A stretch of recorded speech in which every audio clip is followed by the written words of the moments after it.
l'épisode Deagle Programming. L'échauffement va te rappeler peut-être un petit peu le dire si tu l'as fait au niveau des jambes.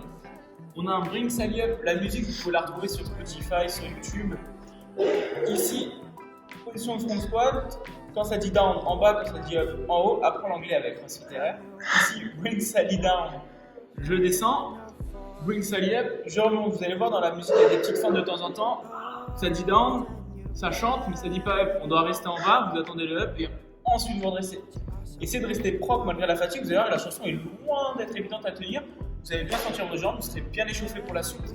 Alors on est parti pour la mobilité, on va attraper donc un manche à balai ou un PVC, on va commencer par des rotations, donc vous amenez le PVC paume de main vers le ciel, vous faites un biceps curl, donc vous ramenez le PVC vers vous, et ensuite votre deuxième main va chercher très loin du pouce, et c'est ensuite la main du coup qui est dessous qui fait levier. Donc vous allez pouvoir faire levier au niveau de l'épaule, 3 à 5 secondes, voilà, relâcher, faire levier au niveau du coude, donc pile dans la pliure du coude, 3 à 5 secondes, et pareil entre les deux, donc au niveau du biceps vous avez le coude et l'épaule, au milieu vous avez le muscle du biceps, vous allez faire levier entre 3 à 5 secondes, vous pouvez faire ça 3 fois à droite, 3 fois à gauche pour libérer un petit peu les tensions que vous allez avoir en haut. Une fois que ça c'est fait, on va prendre une prise très large, on va mettre le PVC dans les hanches et on va faire 20 passages en dislocation, donc le PVC part du bassin, vient toucher les fessiers et on ramène de cette manière une vingtaine de fois. Vous pouvez hausser les épaules un petit peu pour préparer les trapèzes. Nickel, pour bien faire chauffer les épaules. Quand ça c'est fait, on va se mettre 2 minutes en position de squat complet. Tac, donc là vous pouvez laisser descendre le bassin, pousser les genoux sur l'extérieur, chercher à vous redresser, bouger un petit peu de droite à gauche.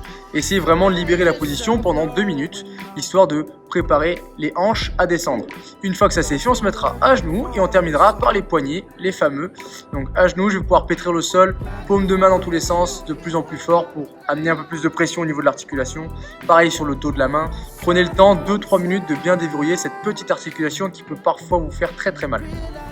Ok, une fois qu'on a fait tout ça, on est prêt pour le haut, on va démarrer. Donc là, le but, ça va d'avoir un fort time.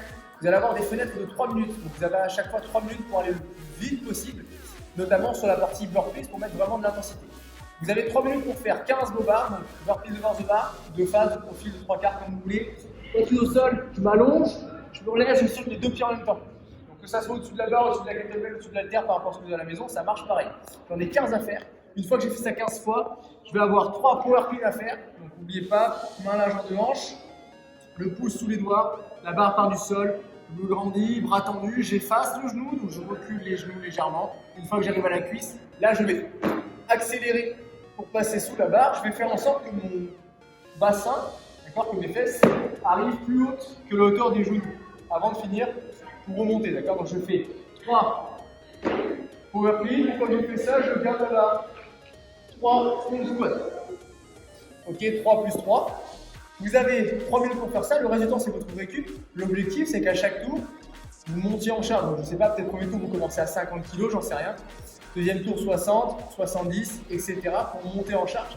Faire en sorte que les 6 tours soient de plus en plus compliqués au niveau de la charge et de plus en plus challengeants. Le premier, voire les 2 premiers tours sont là plus pour vous rassurer. Encore, c'est des charges que vous maîtrisez, il n'y a pas de défaut, il n'y a rien, c'est nickel.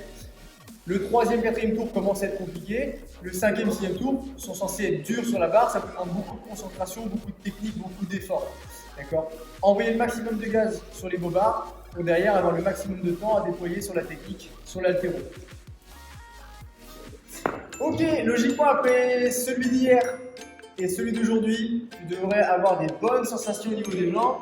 Un peu de travail sur le clean pour de la vitesse, un peu de travail de front squat pour refaire un peu de jambon, comme on dit au niveau fessier, au niveau quadri et ischio. On te souhaite bon courage, on espère que ça va bien se passer. Si jamais il y a échec sur les tours, c'est pas grave. Décharge, refais une dernière barre que tu valides, d'accord, pour que tu finisses pas sur un échec, même si ça arrive à tout le monde. Le but c'est justement d'aller un petit peu se chercher, voir un peu ce qu'on a dans le ventre aujourd'hui après plusieurs semaines de confinement où on s'entraîne pas, le monde s'arrête, bullshit, d'accord, nous on continue de s'entraîner, il n'y a pas de souci. Donc c'est juste pour voir un petit peu où t'en es à l'heure actuelle, après les fêtes, voir si le Père Noël a été gentil, si t'as pas mangé trop de chocolat. Bon courage.